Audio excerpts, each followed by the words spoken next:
அனைவருக்கும் இனிமையான வணக்கம் மற்றும் ஒரு நேருக்கு நேர் நிகழ்ச்சியில் உங்கள் அனைவரையும் சந்திப்பதில் மகிழ்ச்சியாக இருக்கின்றது. இன்றும் நேருக்கு நேர் நிகழ்ச்சியில் பல சந்தேகங்கள், பல கேள்விகள் இருக்கின்றது.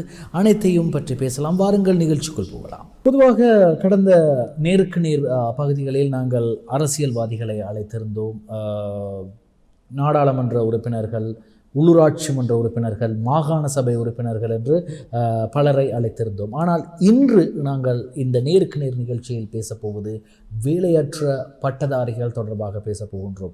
குறிப்பாக இந்த வேலையற்ற பட்டதாரிகள் பிரச்சனைகள், அவர்களது பிரச்சனைகள் தொடர்பாகவும், அவர்கள் எதிர்நோக்கும் பிரச்சனைகள் தொடர்பாகவும், அவர்களுக்கு இந்த வேலையில்லா பட்டதாரிகளுக்கு அவர்களது பிரச்சனை தொடர்பாக எங்கு பேச வேண்டும், எதன் மூலமாக அவர்களுக்கு ஒரு சரியான விடையை பெற்றுக் கொடுக்க முடியும் போன்ற பல விடயங்களை இன்றைய நேருக்கு நேர் நிகழ்ச்சியில் பேசப் போகின்றோம்.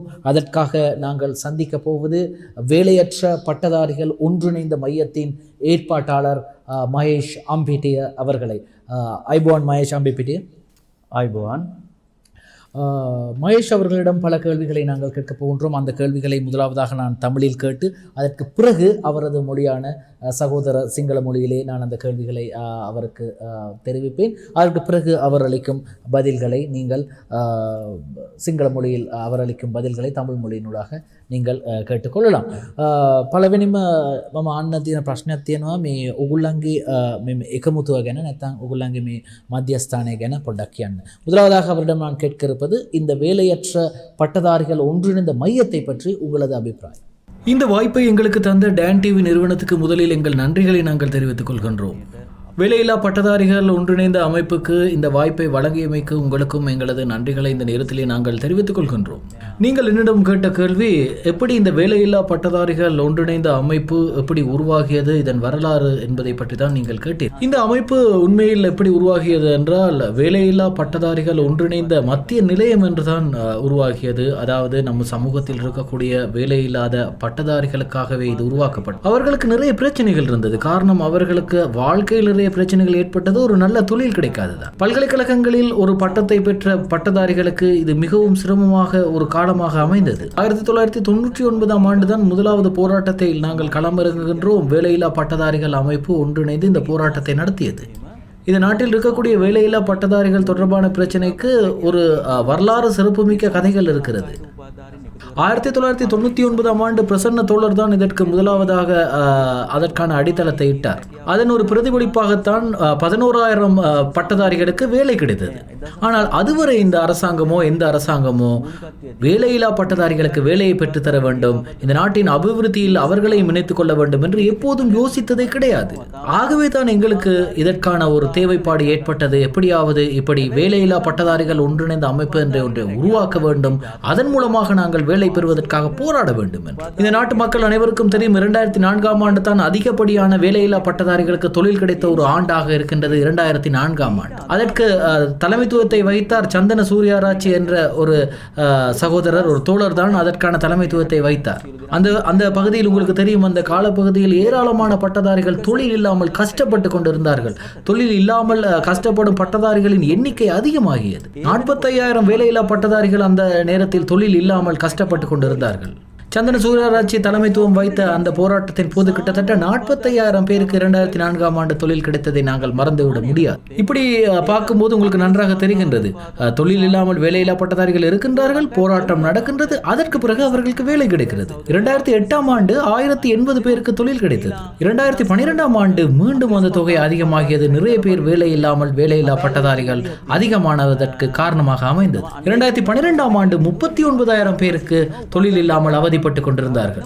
2012ஆம் ஆண்டு 39,000 பேருக்கு தொழில் பெற்றுக் கொடுப்பதற்கு எங்களால் முடிந்தது. நாங்கள் போராட்டத்தை நடத்தியதால் முடிந்தது. 2012க்கு பிறகு தொழிலை பெற்றுக் கொடுப்பதற்கான எல்லா வாய்ப்புகளையும் எல்லா அரசாங்கங்களும் தட்டி கழித்தது. அதாவது வேலையில்லா பட்டதாரிகளுக்கு தொழிலை வழங்கக்கூடாது என்ற ஒரு திட்டத்தை இந்த அரசாங்கம் அமுல்படுத்தியது. 2016ஆம் ஆண்டு ஒரு 1,600 பேருக்கு வேலையில்லா பட்டதாரிகளுக்கு தொழில் கிடைத்தது. அதையும் நாங்கள் மறந்துவிட முடியாது. அதற்கு பிறகு நிறைய பிரச்சனைகள் விடயங்கள் நடந்தது. 2019 ஆண்டு நல்லாட்சி அரசாங்கத்தின் போது கிட்டத்தட்ட 19,000 பேருக்கு தொழிலை பெறுவதற்கான ஏற்பாடுகள் நடைபெற்றது. நாங்கள் 19,000 பேர் தொழிலை பெற்றோம் என்பதும் குறிப்பிடத்தக்கது. 2020 ஆண்டு புதிய அரசாங்கம் வந்தது. சுபிட்சமான அரசாங்கம் என்று கூறப்பட்டது. வேலையில்லா பட்டதாரிகள் அனைவருக்கும் தொழிலை வழங்குவோம் என்று கூறினார். வேலையில்லா பட்டதாரிகள் 60,000 பேருக்கு வேலையை வழங்குவோம் என்று சொல்லிதான் இந்த அரசாங்கம் வந்தது. இந்த 60,000 பேருக்கு தொழில் கிடைக்கும் என்ற ஆசையில் அந்த சந்தர்ப்பத்தை நாங்கள் பயன்படுத்தி கொண்டு அவர்களுக்கு வாக்களித்தோம், அவர்களை நாங்கள் தெரிவு செய்தோம். ஆனால் இன்று என்ன நடந்தது? இந்த அரசாங்கம் ஆட்சிக்கு வந்து கிட்டத்தட்ட 52,000 பேருக்கு தொழில் வழங்கியிருந்தார்கள். 2020 ஜனவரி 1 அவர்கள் தொழிலை வழங்குவோம் என்று சொன்னார்கள். ஆனால் வழங்கவில்லை. நாங்கள் போராட்டம் நடத்தினோம், ஆர்ப்பாட்டம் நடத்தினோம். எங்களுக்கு அடித்தார்கள், கண்ணீர் புகை அடித்தார்கள், எங்கள் வீடுகளுக்கு சிஐடிக்களை அனுப்பினார்கள், பல அச்சுறுத்தல்களை எங்களுக்கு வழங்கினார்கள். நாங்கள் போராடினோம், கஷ்டப்பட்டு போராடித்தான் கிட்டத்தட்ட 52,000 வேலையில்லா பட்டதாரிகளுக்கு வேலையை பெற்றுக்கொண்டோம். ஆனால் இன்னும் 7,400 பேருக்கு தொழில் வழங்க வேண்டியிருக்கின்றது. ஆனால் வழங்க மாட்டார்கள், அதை தட்டி கழிக்கின்றார்கள். ஏன் தட்டி கழிக்கின்றார்கள்? ETF, EPF பிரச்சனைகளை சொல்லி தட்டி கழிக்கின்றார்கள். கவர்மெண்ட் மற்றும் ஹார்ட்வேர்களில் வேலை செய்பவர்களுக்கு ETF, EPF அவர்களுக்கு செலவழிக்கின்றது என்ற காரணத்தினால் தற்போது வேலையில்லா பட்டதாரிகளுக்கு தொழிலை வழங்க மறுக்கின்றார்கள். சிலரை வேலையிலிருந்து நிறுத்தினார்கள். காரணம் என்ன என்று கேட்டால் அவர்களுக்கு இந்த வேலைகளுக்கு தகுதியற்றவர்கள் என்று நீக்கினார்கள். 45 வயதுக்கு மேற்பட்ட 530 பட்டதாரிகள் இருக்கின்றார்கள். அவர்கள் 45 வயது தாண்டியவர்கள். 2012 ஆண்டு தொடக்கம் அவர்களுக்கு வேலை வழங்காமல் அவர்களை நிறுத்தி வைத்திருந்தார்கள். அதாவது திறந்த பட்டதாரிகள் என்ற ஒரு போர்வையில் அவர்களுக்கு வேலையை கொடுக்காமல் நிறுத்தினார்கள். மட்டக்களப்பு மாவட்டத்தில் கிட்டத்தட்ட 40க்கு மேற்பட்ட 45 வயதை தாண்டிய பட்டதாரிகள் தொழில் இல்லாமல் கஷ்டப்பட்டு கொண்டிருக்கிறார்கள். பல்கலைக்கழகங்களின் பரீட்சைகளின் பெறுபவர்கள் வருவதை தாமதமாக்கினார்கள். காரணத்தை சொன்னார்கள். காரணம் என்ன என்று கேட்டால் அவர்கள் அதற்கான காரணத்தை சொன்னார்கள். பல்கலைக்கழகங்களில் வேலைநிறுத்த போராட்டங்கள் இடம்பெறுகின்றது, உயிர்த்த ஞாயிறு தாக்குதல் இடம்பெற்றது என்ற போன்ற காரணங்களை காட்டி தாமதத்தை ஏற்படுத்தியிருந்தார்கள். 2020 ஆண்டு தான் அவர்களுக்கான பெறுபவர்கள் வந்தது. நாங்கள் இதற்காக நீதிமன்றத்தையும் நாடி இருக்கின்றோம், இவர்களுக்கு ஏன் தொழில் வழங்கவில்லை என்று. கிட்டத்தட்ட 7,400 பேருக்கு தொழில் வழங்காமல் தடுத்து வைத்துக் கொண்டிருக்கின்றார்கள்.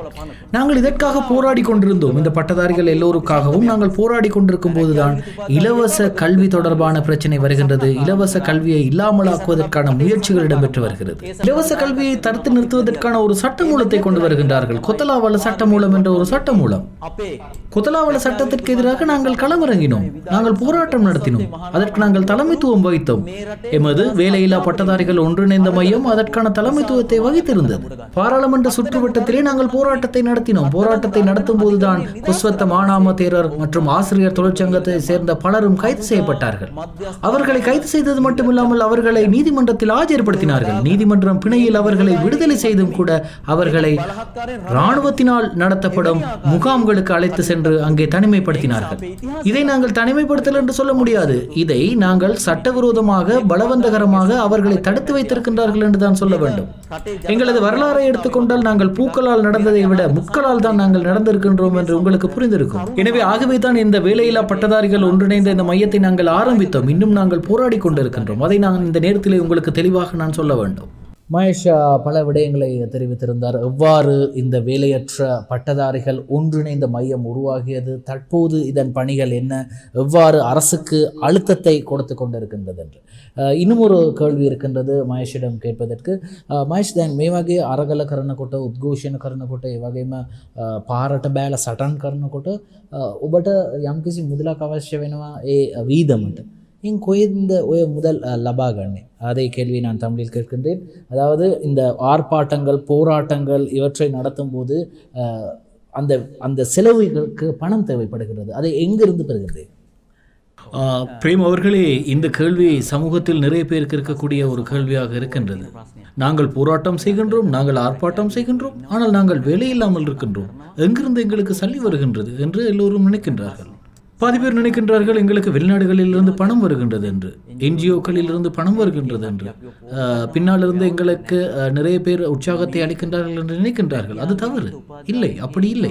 இங்கே இருப்பது வேலையில்லா பட்டதாரிகளின் ஒன்றிணைந்த ஒரு போராட்டம். இந்த போராட்டத்திற்குள் எப்படி எங்களுக்கு பணம் கிடைக்கின்றது, எங்களது செலவுகளுக்கு எப்படி பணம் கிடைக்கின்றது?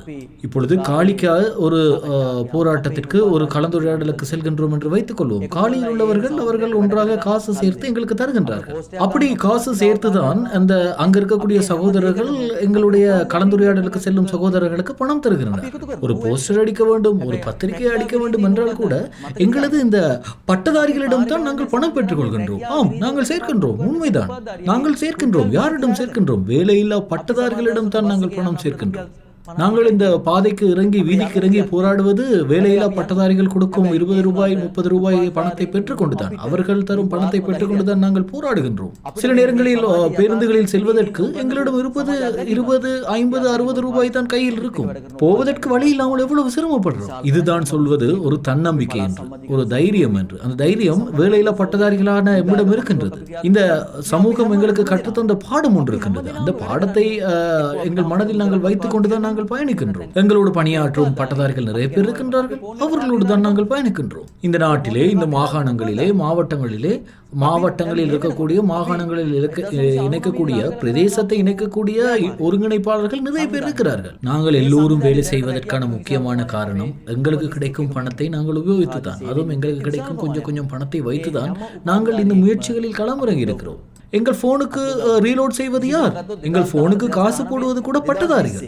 1999ஆம் ஆண்டு முதல் போராட்ட களத்தில் இருந்து வரும் ஒரு அமைப்பு தான் எங்களது இந்த வேலையில்லா பட்டதாரிகள் ஒன்றிணைந்த அமைப்பு. எல்லா மாவட்டங்களிலும் தற்போது வேலை செய்யக்கூடிய பட்டதாரிகள் இருக்கின்றார்கள். இந்த சங்கத்தை சேர்ந்தவர்கள் இருக்கின்றார்கள். இந்த சங்கம் மூலமாகத்தான் அவர்களுக்கு வேலை கிடைத்தது. அரசாங்கத்தில் கூட நிறைய பேர் எங்களது சங்கத்தை சேர்ந்தவர்கள் வேலை செய்கின்றார்கள்.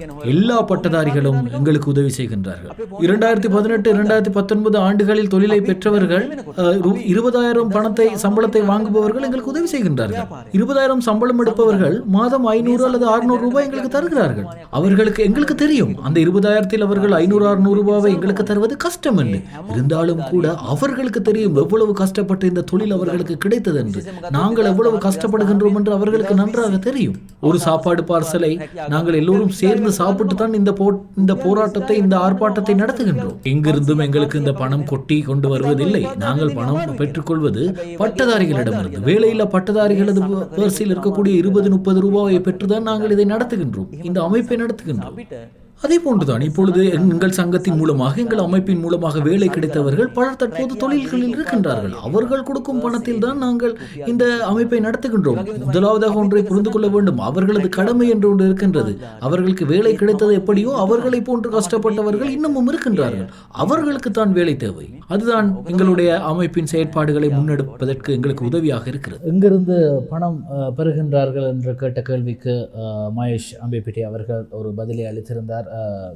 பணம் அந்த பட்டதாரிகளுக்கு மத்தியில் சேர்க்கப்படுகின்றது. அந்த பட்டதாரிகளுக்கு மத்தியில் சேர்க்கப்படும் பணம் தான் அவர்களது செலவுக்காக உபயோகிக்கப்படுகின்றது என்று. இப்படி இருக்கும்போது இன்னும் ஒரு கேள்வி என்னிடம் இருக்கின்றது. குறிப்பாக තවත් ප්‍රශ්නයක් තියෙනවා මහේෂා ඔබගේ නාන්නට. මේ දැන් තව ප්‍රශ්නයක් තියෙනවා. දැන් මේ සාමාන්‍යයෙන් එක් රාජ්‍ය ආයතනවල ඒ සේවාවලට අදාළ නිලධාරීන්ගේ පුරප්පාඩු තියෙනවනේ.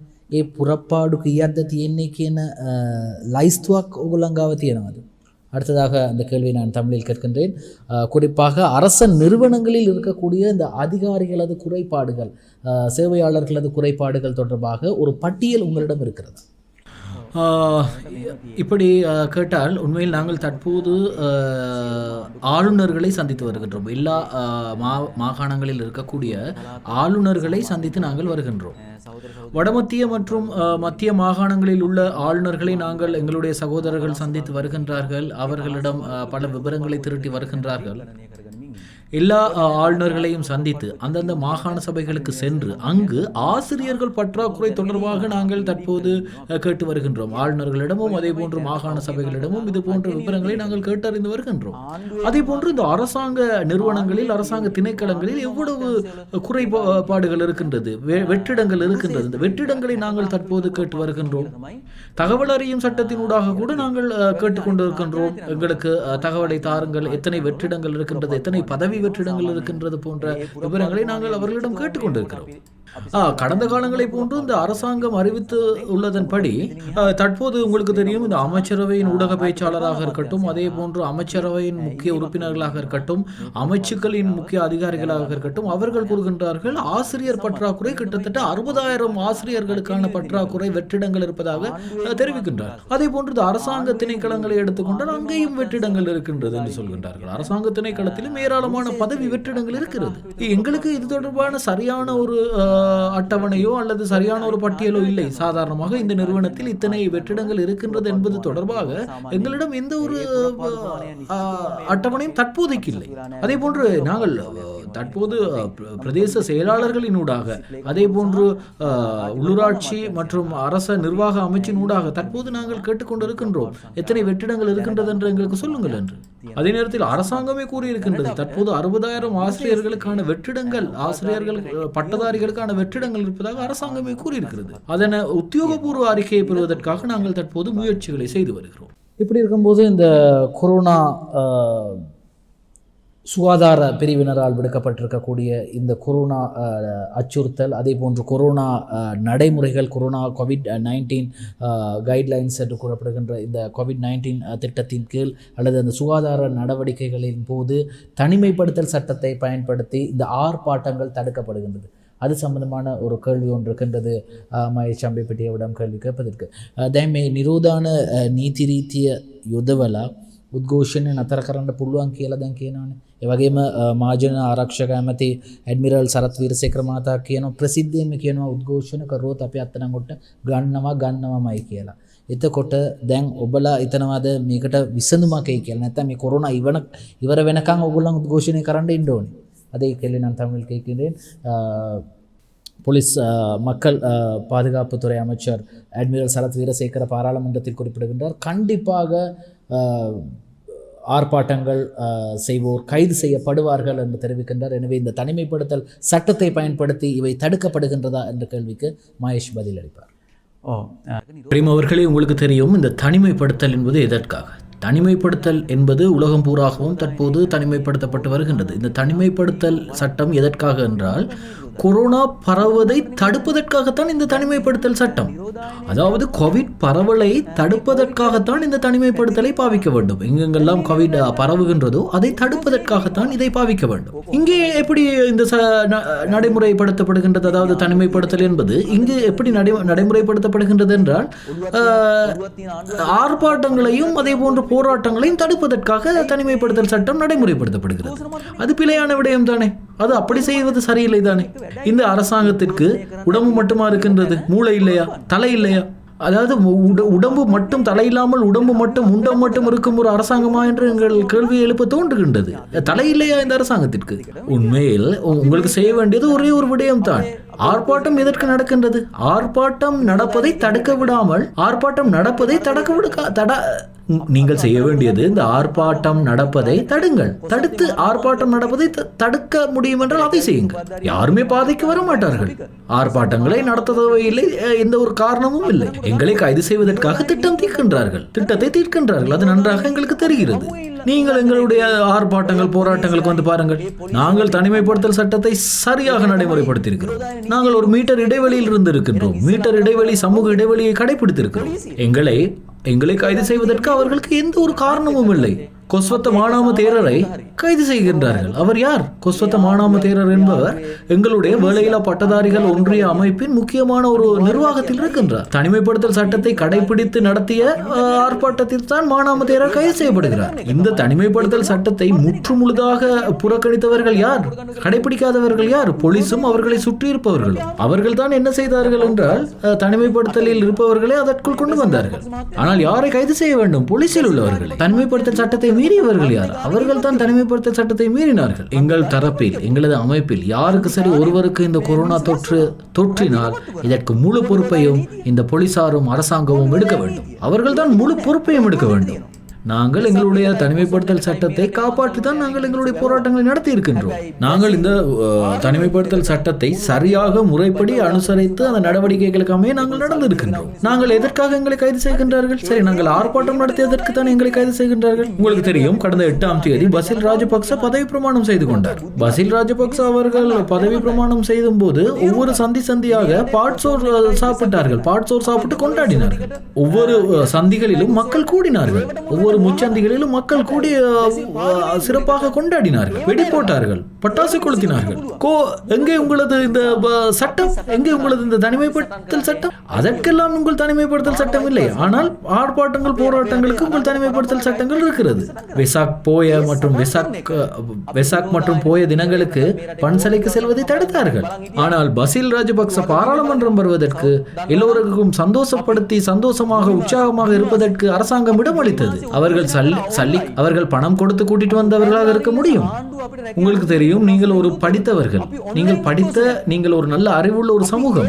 உங்களுக்கு தெரியும், இஸ்லாமியர்களாக இருக்கட்டும், இந்துக்களாக இருக்கட்டும், பௌத்தர்களாக இருக்கட்டும், அவர்களது சகல விடயங்களும், சகல நிகழ்வுகளும், சகல உற்சவங்களும் தடை செய்யப்பட்டது, நிறுத்தப்பட்டது.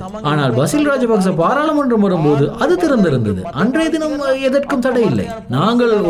நாங்கள் போராடுவது எங்களது உரிமைக்காக, எங்களது மனித உரிமைகளுக்காக நாங்கள் போராடுகின்றோம். இந்த நாட்டின் எதிர்கால சந்ததியினருக்காக நாங்கள் போராடுகின்றோம். நாங்கள் அதற்காக இந்த கோவிட் முடியும் வரை எங்களால் காத்திருக்க முடியாது. ஆனால் நாங்கள் காத்திருந்தோம். நாங்கள் கடந்த ஜூன் மாதத்தில் ஆன்லைன் மூலமாக ஒரு போராட்டத்தை நடத்தினோம். பட்டதாரிகள் வகையில் எங்களுக்கு தொழிலை தர முடியாத காரணத்தை கேட்டு நாங்கள் இந்த அரசாங்கத்துக்கு எதிராக ஆன்லைன் மூலமாக நாங்கள் போராடினோம். அதே போன்று நாங்கள் அவ்வளவு தூரம் இந்த தனிமைப்படுத்தல் சட்ட விதி நடைமுறைகளை நாங்கள் பின்பற்றினோம். ஏப்ரல் 22ஆம் தேதி நாங்கள் மிக அமைதியாக வந்த அந்த ஊர்வலத்துக்கு போலீசார் என்ன செய்தார்கள்? அரசாங்கத்தின் அமைச்சர்களதும் அரசாங்கத்தின் உயர் அதிகாரிகளதும் பேச்சை கேட்டுக்கொண்டு எங்களை ஒன்றாக நிப்பாட்டி எங்களை அடித்தார்கள். எதற்காக போராடினார்கள்? எதற்காக நாங்கள் ஆர்ப்பாட்டம் செய்தோம்? எதிர்கால சந்ததியினருக்காக நாங்கள் ஆர்ப்பாட்டம் செய்தோம். அவர்களுக்காக நாங்கள் போராடினோம். நாங்கள் எதற்காக பயப்படாமல், பயமில்லாமல், நாங்கள் அச்சமில்லாமல் நாங்கள் போராடினோம்? எங்களுக்கு தெரியும், இந்த தனிமைப்படுத்தல் சட்டத்தின் மூலமாக எங்களை கைது செய்ய முடியாது. கொஸ்வத்த மானாம தேரரை கைது செய்தார்கள். நீதிமன்றத்தில் அவரை ஆஜர் செய்தார்கள். நீதிமன்றம் என்ன சொன்னது? அவரை தனிமைப்படுத்தல் சட்டத்தின் மூலமாக தனிமைப்படுத்தலுக்கு அனுப்ப முடியாது. ஆனால் சொன்னார்கள், PHI அதிகாரிகள் சுகாதார தரப்பினரிடம் கேட்டுதான் இதை செய்தோம் என்று. பிரதேச சுகாதார அலுவலகரின் சங்கத்தை சேர்ந்தவர்கள் என்ன சொன்னார்கள்? நாங்கள் அவரை தனிமைப்படுத்தல் நிலையத்திற்கு அனுப்புமாறு எப்படியும் கூறவில்லை என்று சொன்னார்கள். இந்த அரசாங்கம் என்ன செய்கின்றது என்றால், தனக்கேற்றால் போல் இந்த மக்களின் தேவைகளை, மக்களின் எதிர்ப்புகளை புறக்கணிக்கிறது. இந்த அரசாங்கம் என்ன செய்கின்றது என்றால், இந்த தனிமைப்படுத்தல் சட்டத்தை மக்களது தேவைகளை எதிர்த்து மக்கள் போராடும் போது, மக்களது தேவைகளை கேட்டு மக்கள் போராடும் போது அதை எதிர்ப்பதற்காக இவர்கள் பயன்படுத்துகின்றனர். நாங்கள் இப்பொழுது சொல்கின்றோம், வேலையில்லா பட்டதாரி என்ற வகையிலே நாங்கள் தொடர்ந்தும் போராடுவோம், தொடர்ந்தும் போராடி கொண்டு இருப்போம். கடைசி வேலையில்லா பட்டதாரிக்கு வேலை கிடைக்கும் வரை நாங்கள் போராடுவோம் என்பதை நாங்கள் தெரிவித்துக் கொள்கின்றோம். மகேஷ் அவ்வாறு தெரிவிக்கும் போது பாராளுமன்றத்தில் சுகாதாரத்துறை அமைச்சர் பவித்ரா வன்னியாராச்சி தெரிவிக்கின்றார், இந்த ஆசிரியர்கள் யார் என்றால் மாணவர்களுக்கு நல்ல விடயங்களை கற்பிக்க வேண்டியவர்கள், புத்திமதிகளை சொல்ல வேண்டியவர்கள். அவர்களே பாதையில் இறங்கி போராடும் போது, ஆர்ப்பாட்டத்தில் ஈடுபடும் போது எவ்வாறு மாணவர்களுக்கு நாங்கள் இந்த COVID-19 சட்ட விதிகளை கற்பிப்பது என்ற ஒரு கேள்வியை கேட்கின்றார். இதே கேள்வியை நாங்கள் மகேஷிடம் கேட்போம். மகேஷ், පාර්ලිමේන්තුවේදී සෞඛ්‍ය ඇමතිනි කියනවා පාසල් ගුරුවරුන් කියන්නේ ඔවුන් තමයි දරුවන්ට හැම දෙයක්ම උගන්වලා දෙන්න කියලා. නමුත් ඒ ගුරුවරුන්ම පාරෙන් සටන් කරනකොට කොහොමද දරුවන්ට ඒක අපි පැහැදිලි කරලා දෙන්නේ මේකයි කොවිඩ් නීති රීතිය කියලා. අන්න ඒකට උත්තරේ මොකක්ද? இந்த நாட்டின் சுகாதாரத்துறை அமைச்சர் பவித்ரா தேவி வன்னியாராச்சி அவர்கள் மாணவர்களுக்கு சுகாதார நடைமுறைகளை சொல்லிக் கொடுக்கும்படி சொல்கின்றார் என்று கூறுகின்றீர்கள்.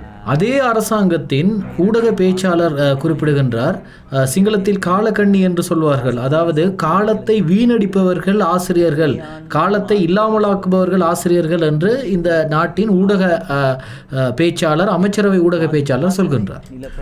திலுமவுனுகம் சொல்கின்றார், இந்த ஆசிரியர்கள் யாரும் தேவையில்லை, ஒருவரும் தேவையில்லை, எங்களுக்கு ஒரு ஆசிரியர் இருந்தால் போதும் என்று குறிப்பிடுகின்றார். ஆம், நாங்கள் குறிப்பிடுகின்றோம், அது உண்மைதான். பாடசாலை மாணவர்களுக்கு கற்பிக்க வேண்டும். எங்களுடைய இந்த போராட்டத்திற்கு எல்லா ஆசிரியர் சங்கங்களும் ஆசிரியர் தொழிற்சங்கங்களும் சேர்ந்து செயற்பட்டன. நாங்கள் கேட்கின்றோம், இந்த ஆன்லைன் கல்வியை மாணவர்களுக்கு கற்பிக்க ஆரம்பித்தது அரசாங்கத்திடம் கேட்டா அல்லது அரசாங்கம் சொல்லியா? அரசாங்கம் சொல்லி எதுவும் செய்யவில்லை.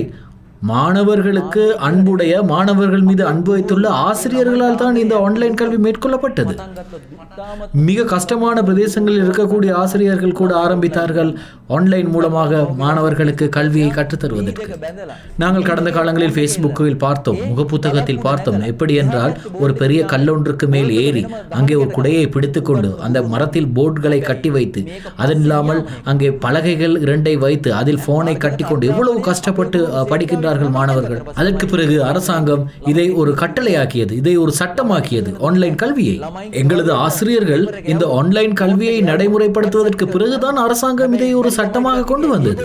மாணவர்களை ஒன்று சேர்க்க ஆசிரியர்கள் விடவில்லை. வீடு வீடாக மாணவர்களுக்கு பேப்பர்களை அனுப்பினார்கள், நோட்களை அனுப்பினார்கள், வாட்ஸ்அப்பில் போட்டார்கள், வாட்ஸ்அப்பில் இருந்து எடுக்குமாறு சொன்னார்கள். முடியாத மாணவர்கள் தொடர்பாகவும் ஆசிரியர்கள் சிந்தித்தார்கள். ஆனால் இந்த அரசாங்கம் இதுவரை முடியாத மாணவர்கள் தொடர்பாகவும் இயலாத மாணவர்கள் தொடர்பாகவும் இந்த அரசாங்கம் என்ன செய்தது?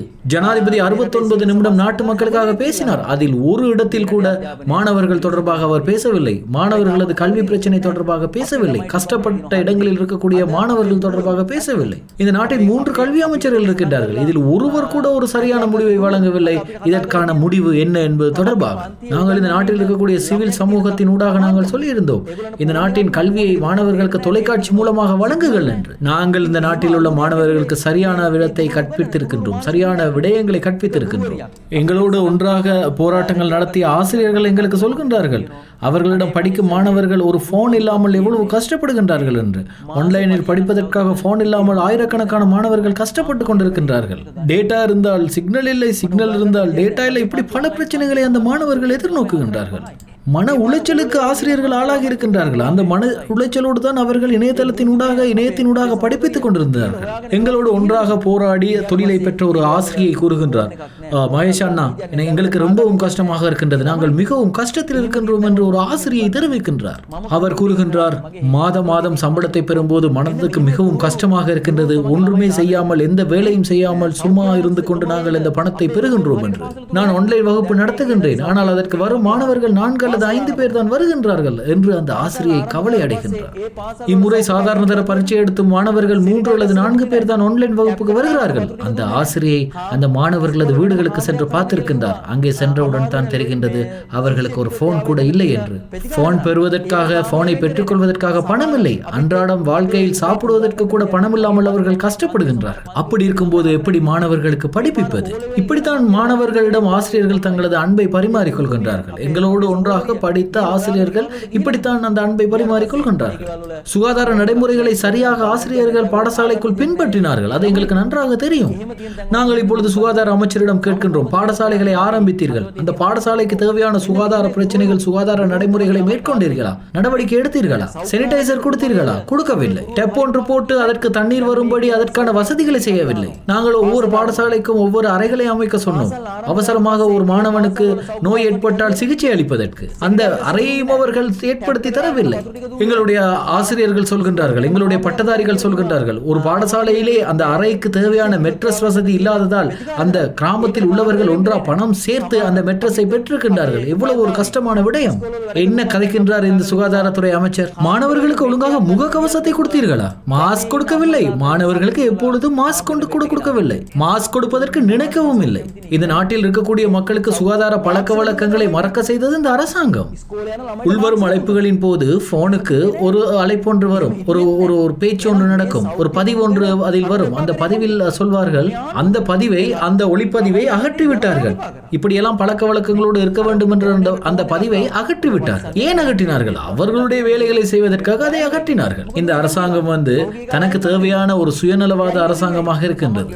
நாங்கள் சுகாதார அமைச்சரிடம் கேட்கின்றோம், நீங்கள் எங்களுக்கு எடுத்து காட்டுங்கள், அல்லது உதாரணத்துக்கு ஒரு உதாரணம் ஒன்றை காட்டுங்கள், எப்படி சுகாதார பழக்க வழக்கங்களை கடைபிடிக்க வேண்டும் என்று சுகாதார முறையை காட்டுங்கள். அரசாங்கத்தினிடம் கேட்கின்றோம், சுகாதார அமைச்சரிடம் கேட்கின்றோம், முதலாவதாக இதை நீங்கள் உதாரணத்துக்கு காட்டுங்கள், அதற்கு பிறகு மக்கள் அதை பின்பற்றுவார்கள். அதைவிட சிறப்பாக ஆசிரியர்கள் காண்பிப்பார்கள் எவ்வாறு சுகாதார பழக்க வழக்கங்களை நடைமுறைப்படுத்தப்பட வேண்டும் என்று.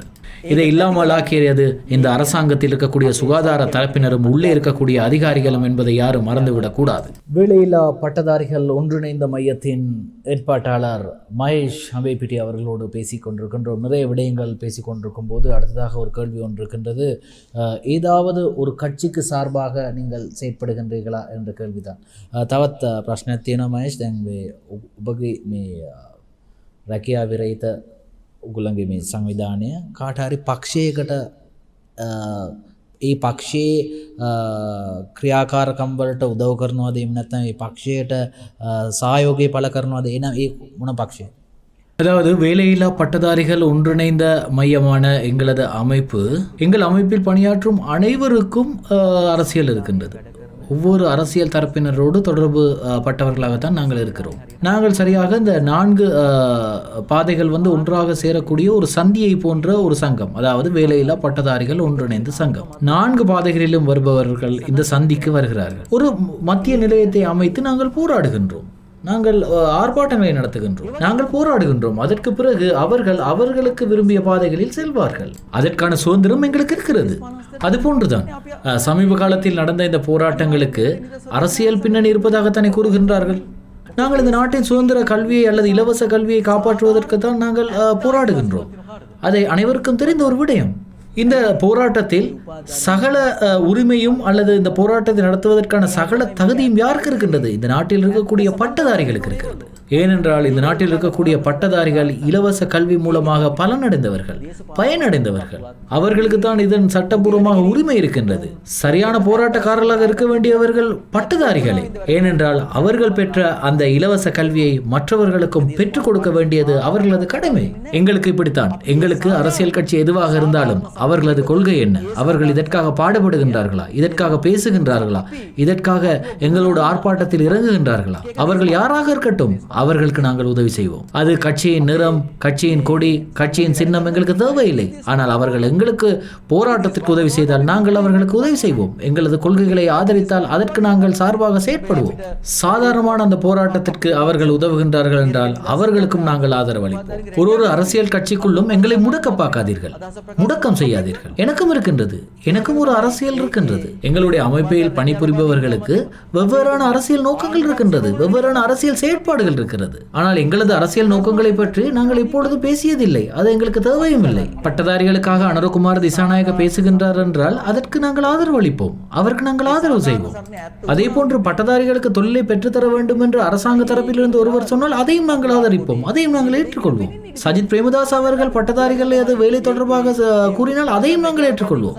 நாங்கள் பார்க்கின்றோம் இந்த சாதாரண போராட்டத்திற்காக யார் யாரெல்லாம் தலைமைத்துவம் வைக்கின்றார்கள் என்று. நாங்கள் பார்க்கின்றோம் இந்த சாதாரண போராட்டத்திற்காக அவசியமாக செயற்படுபவர்கள் யார் என்றுதான் பார்க்கின்றோம். அப்படியாக நாங்கள் செயற்படும் போது நாங்கள் அந்த கட்சியோடு இருக்கின்றோம், இந்த கூட்டத்தோடு இருக்கின்றோம், அந்த கூட்டத்தோடு இருக்கின்றோம் என்று எங்களை அடையாளப்படுத்துவதற்கான வாய்ப்புகள் இருக்கிறது. அப்படி காட்டப்படுவதால் அது ஒரு பிரச்சனை இல்லை எங்களுக்கு. நாங்கள் 99 போராடி வருகின்றோம். 11,000 கொண்டு வந்தோம், 45,000 கொண்டு வந்தோம், 39,000 கொண்டு வந்தோம். இந்த பட்டதாரிகள் எல்லோரும் ஒரு கட்சிக்கு தான் வாக்களித்திருக்க வேண்டும் அப்படி பார்த்தால். ஆனால் அப்படி நடந்தது இல்லையே. என்றாவது ஒரு நாள் அப்படி நடந்திருக்கின்றதா? பட்டதாரிகள் எல்லாம் ஒரு கட்சிக்கு வாக்களித்திருக்கிறார்களா? ஆனால் நாங்கள் அவர்கள் வெவ்வேறான கொள்கைகள் உடையவர்களாக இருக்கலாம். ஆனால் நாங்கள் போராடியது ஒரே ஒரு விடயத்திற்கு. என்ன விடயம் அது? இந்த நாட்டிலே வேலையில்லா பட்டதாரிகளுக்கு தொழில் கிடைக்க வேண்டும், அது மட்டும் இல்லாமல் இலவச கல்வியை நிரந்தரமாக்க வேண்டும், இலவச கல்வி கண்டிப்பாக வேண்டும் என்பதற்காகவே நாங்கள் போராடினோம். அதாவது யார் யாருக்கெல்லாம் இதன் தேவைப்பாடு இருக்கின்றதோ, இதன் அவசியம் இருக்கின்றதோ அவர்களோடு சேர்ந்து போராட நாங்கள் தயாராகவே இருக்கின்றோம். நாங்கள் எதற்காக இந்த முயற்சியை மேற்கொள்கின்றோம்? இலவச கல்வியை மாணவர்களுக்கு பெற்றுத்தர வேண்டும், இலவச கல்வியை எதிர்கால சந்ததியினருக்கு வழங்க வேண்டும். அதற்காகத்தான் இந்த போராட்டம். எல்லா பட்டதாரிகளுக்கும் சாதாரண வேலை ஒன்றை பெற்றுக் கொடுப்பதுதான் எங்களது நோக்கமாக இருக்கின்றது. அந்த கொள்கைகளுக்காகத்தான் நாங்கள் இன்னமும் போராடி கொண்டிருக்கின்றோம். அதற்காகத்தான் நாங்கள் எங்களுடைய செயற்திட்டங்களை முன்னெடுத்து வருகின்றோம். අවසාන වශයෙන් මේ මහේෂ් ඔබගෙන යන්නේ මේ ආණ්ඩුවෙන් විශ්වාසයක් තියනවාද උපාධිධාරීන් සියලු දෙනාටම රැකියා ලබා දෙයි කියලා? அந்த கேள்வி நான் மீண்டும் தமிழில் கேட்கின்றேன். இந்த அனைத்து வேலையில்லா பட்டதாரிகளுக்கும் தொழிலை பெற்றுக் கொடுக்கும் என்று இந்த அரசாங்கத்தை நீங்கள் நம்புகின்றீர்கள்? இந்த கேள்வி 2 வகையில் எங்களை பாதித்திருக்கின்றது. அதை நான் முதலில் தெளிவுபடுத்த வேண்டும். இந்த நாட்டில் தொழில் வழங்குவதற்கான செயற்திட்டங்களை தடுப்பதற்கான விடயங்களை ஒரு பக்கம் மேற்கொண்டு இருக்கின்றார்கள். கடந்த காலங்களில் 52,000க்கு அதிகமான பட்டதாரிகளுக்கு தொழில் கிடைத்தது. ஆனால் அந்த பட்டதாரிகளுக்கு அந்த தொழிலை, தற்காலிக தொழிலை நிரந்தரமாக்காமல் அதையும் தள்ளி போட்டு கொண்டு இருக்கின்றார்கள். ஒரு பக்கம் தொழில் இல்லாமல் செய்கின்றார்கள், இன்னொரு பக்கம் தொழில் கிடைத்தவர்களுக்கு அதை நிரந்தரமாக்காமல் இருக்கின்றார்கள். நாங்கள் எல்லா மாகாண சபைகளுக்கும் சென்றோம். ஊவா மாகாணத்திற்கு சென்றோம், மேல் மாகாணத்துக்கு சென்றோம், தென் மாகாணத்துக்கு சென்றோம், எல்லா மாகாணங்களுக்கும் நாங்கள் சென்றோம். நாங்கள் அதில் அறிந்து கொண்ட ஒரு விடயம்தான், தென் மாகாணத்தை தவிர ஏனைய மாகாணங்களுக்கு நாங்கள் சென்ற போது அந்த மாகாணங்களின் ஆளுநர்கள் பின்கதவால் ஓடிவிட்டார்கள். எங்களுடைய சகோதரர்கள், எங்களுடைய தோழர்கள், எங்களுடைய நிர்வாகிகள் சென்ற போது அவர்களுக்கு முகம் கொடுக்காமல் பின்கதவால் ஓடிவிட்டார்கள். இதன் மூலமாக எங்களுக்கு ஒரு முக்கியமான விடயம் ஒன்று கிடைத்திருக்கின்றது. அதாவது இந்த அரசாங்கம் COVID-19 பாவித்து, அதாவது இந்த அரசாங்கம் COVID-19 பயன்படுத்தி, இந்த நாட்டின் பொருளாதாரத்தையும் பயன்படுத்தி வேலையில்லா பட்டதாரிகளுக்கு தொழில் கொடுக்காமல் தப்பித்து ஓட முயற்சியை மேற்கொண்டு இருக்கின்றது.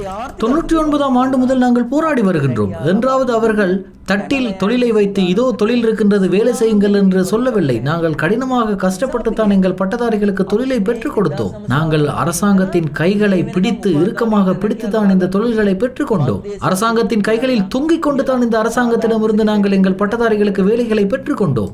நாங்கள் இந்த தொழில்களை எவ்வாறு பெற்றோம்? அரசாங்கத்தை இறுக்கி பிடித்துக் கொண்டு, கைகளை கட்டிக்கொண்டு, அரசாங்கத்திடம் தொங்கிக் கொண்டு தான் இந்த தொழில்களை பெற்றோம். நாங்கள் வீட்டில் சும்மா இருக்கும் போது எங்களுக்காக வாருங்கள், வந்து வேலை செய்யுங்கள் என்று ஒரு கடிதம் கூட வரவில்லை. நாங்கள் அப்படி தொழிலையும் பெறவும் இல்லை. பட்டதாரிகளுக்கு நாங்கள் கூறுகின்றோம், நாளையும் இந்த போராட்டம் இருக்கின்றது, நாளையும் நாங்கள் ஆர்ப்பாட்டம் செய்ய வேண்டும், நாங்கள் அந்த போராட்டத்தை நடத்த வேண்டும், நாங்கள் அந்த ஆர்ப்பாட்டத்தை நடத்த வேண்டும், அதை நாங்கள் தெரிவித்துக் கொள்கின்றோம். இவர்கள் இலகுவாக எதையும் தரமாட்டார்கள், ஆகவே நாங்கள் போராட்டம் நடத்த வேண்டும். இவர்கள் இலகுவாக தர மாட்டார்கள், இலகுவாக தருவதற்கு இவர்கள் தயாராக இல்லை என்பதை நாங்கள் உணர்ந்து கொள்ள வேண்டும். அவர்கள் கொடுக்கவில்லை என்றால் நாங்கள் பெற வேண்டும். எங்களுக்கு உதவி செய்தது யார்? எங்களுக்கு கற்பித்தது யார்? இந்த நாட்டின் பொதுமக்கள். யாருடைய பணத்தில்? இந்த நாட்டில் வரி செலுத்துபவர்களது பணத்தில் தான் நாங்கள் படித்தோம். 13 வருடம் பாடசாலை, 5 வருடம் பல்கலைக்கழகங்கள் என்று இந்த நாட்டு மக்களுடைய சல்லியில் தான், பணத்தில் தான் நாங்கள் படித்தோம். அப்படி என்றால் இந்த அரசாங்கம் அந்த பணத்தை எதற்கு செலவிட்டிருக்கின்றது? எதிர்காலத்தில் இந்த நாட்டுக்கு ஒரு நல்ல தலைமைத்துவத்தை தரக்கூடிய பட்டதாரிகளை தெரிவு செய்திருக்கின்றது, பட்டதாரிகளை படிக்க வைத்திருக்கின்றது. இந்த பட்டதாரிகள் யார்? இந்த நாட்டுக்கு ஒரு மனித வளமாக அமைய போகின்றார்கள். அந்த மனித வளத்தை இந்த நாட்டின் அபிவிருத்திக்கு பயன்படுத்தாவிட்டால், அப்படி என்றால் இந்த அரசாங்கம் மிக மோசமான விதத்தில் மக்கள் பணத்தை வேறு விதத்தில் பயன்படுத்தி உள்ளது என்றுதான் அர்த்தம். மோசடி செய்திருக்கின்றார்கள், குற்றம் செய்திருக்கின்றார்கள், பணத்தை கொள்ளையடித்திருக்கின்றார்கள். இந்த நாட்டு மக்களின் கண்ணீர், இந்த நாட்டு மக்களின் இரத்தத்தின் மூலமாகத்தான் நாங்கள் பட்டதாரிகளாக வந்திருக்கின்றோம், என்று ஒரு பட்டதாரியாக இருக்கின்றோம். இந்த நாட்டின் அபிவிருத்திக்கு எங்களை பயன்படுத்தாவிட்டால் இந்த நாடு செய்யும் தவறு என்னவென்றால், எங்களை பயன்படுத்தாமல் எங்களது வயதை வீணடித்து எங்களது வாழ்க்கையை வீணடிப்பது. நாங்கள் இந்த போராட்டத்தை முன்னெடுக்க வேண்டும், நாங்கள் போராட வேண்டும். அப்பொழுதுதான் எங்களுக்கு தொழில் கிடைக்கும். முதலாவதாக நாங்கள் என்ன செய்ய போகின்றோம் என்றால், மாகாணங்களுக்கு அறியப்படுத்த போகின்றோம். மாகாணங்களில் இருக்கக்கூடிய ஆசிரியர் வெற்றிடங்களுக்காக பரீட்சையை நடத்துங்கள் என்று அவர்களிடம் கேட்க போகின்றோம். அதற்கடுத்ததாக இந்த நாட்டில் இருக்கக்கூடிய அனைத்து பட்டதாரிகளுக்கும் தொழிலை பெற்றுதாருங்கள் என்று நாங்கள் போராட போகின்றோம். நாங்கள் இந்த முறை கேட்க போகின்றோம், ஒவ்வொரு வருடமும் எல்லா பட்டதாரிகளுக்கும், வேலையில்லா பட்டதாரிகளுக்கும் தொழிலை பெற்றுக் கொடுப்பதற்கான ஒரு நிகழ்ச்சி திட்டத்தை ஆரம்பிக்குமாறு நாங்கள் வலியுறுத்த போகின்றோம். எங்களுக்கு முடியாது, எப்பொழுதும் பாதைகளில் நின்று, வீதிகளில் நின்று போராட எங்களுக்கு முடியாது. நாங்கள் இந்த அமைப்பை கலைப்பதற்கு தயாராக இருக்கின்றோம்.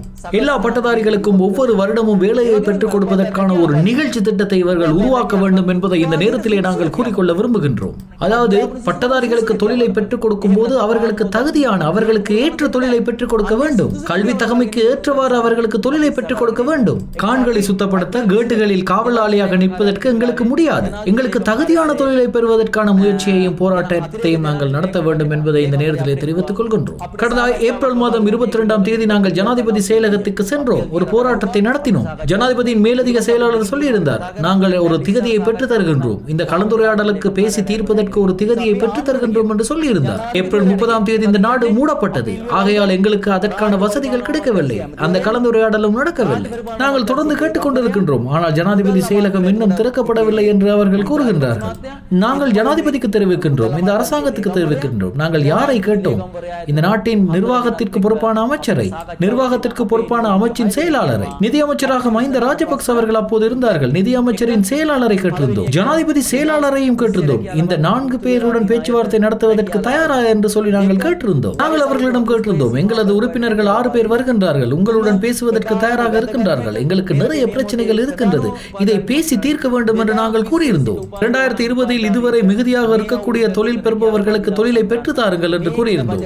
இரண்டாவதாக 45 வயதுக்கு அதிகமானவர்களுக்கு தொழிலை பெற்று தருமாறு நாங்கள் கூறியிருந்தோம். 2020 தகுதி பெற்ற பட்டதாரிகளுக்கு இந்த வருட இறுதிக்குள் ஒரு தொழிலை பெற்று தருமாறு கோருவதுதான் 3ஆவதாக இருக்கின்றது. 2022 வரவு செலவு திட்டத்தின் ஊடாக அவர்களுக்கு தொழிலை பெற்றுத் தருவதற்கான முயற்சியை மேற்கொள்ளுங்கள் என்று நாங்கள் கூறியிருக்கின்றோம். அடுத்ததாக ஒரு முக்கியமான விடயம் இருக்கின்றது. இந்த நாட்டில் இருக்கக்கூடிய ஆயுர்வேத வைத்தியர்களின் பிரச்சனை. ஆயுர்வேத வைத்தியர்கள் 4 பேட்சுகளாக இருக்கின்றார்கள், 4 பிரிவுகளில் இருக்கின்றார்கள். 900க்கு அதிகமான ஆயுர்வேத வைத்தியர்கள் இருக்கின்றார்கள். அவர்களது தொழில் சம்பந்தமான பிரச்சனைகளுக்கு என்ன செய்ய போகின்றீர்கள்? இப்படி பல பிரச்சனைகள் இருக்கிறது. நாங்கள் கேட்கின்றோம், இந்த பட்டதாரிகளுக்காக வருடாந்தம் ஒரு நிகழ்ச்சி திட்டத்தை அறிமுகப்படுத்தி அந்த திட்டத்தின் ஊடாக வருடம் அவர்களுக்கு தொழிலை வழங்குங்கள் என்று கேட்கின்றோம். எங்களுக்கும் உங்களுக்கும் மட்டுமில்லை, எதிர்கால சந்ததியினருக்காக நாங்கள் போராடுகின்றோம். இந்த நாளும் எங்களுக்கு வீதிகளில் இருக்க முடியாது. நாங்கள் இந்த அமைப்பை கலைக்கப் போகின்றோம், கலைத்து விடுகின்றோம். இந்த அரசாங்கம், இந்த அரசாங்கத்தின் அதிகாரிகள் ஒன்றிணைந்து கலந்துரையாடி எங்களுக்கு ஒரு நல்ல முடிவை பெற்று தர வேண்டும். அவர்கள் எங்களுக்கு ஒரு நல்ல முடிவை தருவார்கள் என்ற நம்பிக்கை எங்களுக்கு இல்லை. அவர்கள் திருடர்கள் போல் நடிக்கின்றார்கள், திருடர்கள் போல் பதுங்கி இருக்கின்றார்கள். நீங்கள் பார்க்கின்றீர்கள், வழுக்கும் மரத்தில் எங்களை ஏற்றி விடுவதற்கு, வழுக்கும் மரத்தில் ஏறுவதற்கு நாங்கள் தயாராக இல்லை என்பதை இந்த நேரத்திலே நாங்கள் கூறிக்கொள்ள விரும்புகின்றோம். அரசாங்கத்தில் இருக்கும் நம்பிக்கை எங்களுக்கு தினம் தினம் குறைந்து கொண்டே வருகின்றது ஒழிய அது கூடுவதாக எங்களுக்கு தெரியவில்லை. நாங்கள் குறிப்பிடுகின்றோம், அது வடக்காக இருக்கட்டும், கிழக்காக இருக்கட்டும், மேற்காக இருக்கட்டும், அதே போன்று தென்மாகாணமாக இருக்கட்டும், இந்த நாட்டின் எந்த மூலையாக இருக்கட்டும், நாங்கள் இந்த நாட்டின் ஒருவராக இணைந்து, ஒரு குழுவாக இணைந்து, ஒரு அமைப்பாக இணைந்து போராடுவோம் என்று அனைவரையும் நான் அழைக்கின்றேன். 2020 வரக்கூடிய பட்டதாரிகளுக்கு எந்த போராட்டம் இல்லாமல் தொழிலை பெற்றுக் கொள்வதற்கான ஒரு நடைமுறையை நாங்கள் ஏற்படுத்துவோம். நாங்கள் சொல்கின்றோம், போராடுவோம், அந்த ஆர்ப்பாட்டங்களை நடத்துவோம். எதற்காகவும் பயப்படாதீர்கள். நாங்கள் போராடாமல், ஆர்ப்பாட்டம் நடத்தாமல் எங்களுக்கு தொழில் கிடைக்காது என்பதை நாங்கள் உணர்ந்து கொள்ள வேண்டும். எங்களுக்கென்று எதுவுமே இல்லை. எங்களுக்கு இருப்பது இந்த போராட்டமும் இந்த ஆர்ப்பாட்டமும் மட்டும்தான். இதன் மூலமாகத்தான் நாங்கள் வெற்றி பெற முடியும். இன்றைய நேருக்கு நேர் நிகழ்ச்சியில் வேலையில்லா பட்டதாரிகள் ஒன்றிணைந்த மையத்தின் ஏற்பாட்டாளர் மகேஷ் ஷாம்பிபிட்டி அவர்கள் கலந்து கொண்டார். பல விடயங்கள் பேசியிருந்தோம். வேலையில்லா பட்டதாரிகள் எதிர்நோக்கும் பிரச்சனைகள், அவர்கள் அரசாங்கத்தோடு எவ்வாறு பேசி கொண்டிருக்கின்றார்கள், இவர்களது கோரிக்கைகள் என்னென்ன என்ற பல விடயங்களை நாங்கள் என்று பேசியிருந்தோம். அது අපගේ වැඩසටහනට සහභාගී වුණු මහේෂ් ශාම්පිටිය ඔබතුමාට අපගේ ස්තුතියි. අයිබෝන් ස්තුතියි. நேருக்கு நேர் நிகழ்ச்சி இத்துடன் நிறைவு பெறுகின்றது. மற்றும் ஒரு நேருக்கு நேர் நிகழ்ச்சியில் உங்கள் அனைவரையும் சந்திக்கும் வரை விடைபெறுகின்றேன். நன்றி, வணக்கம்.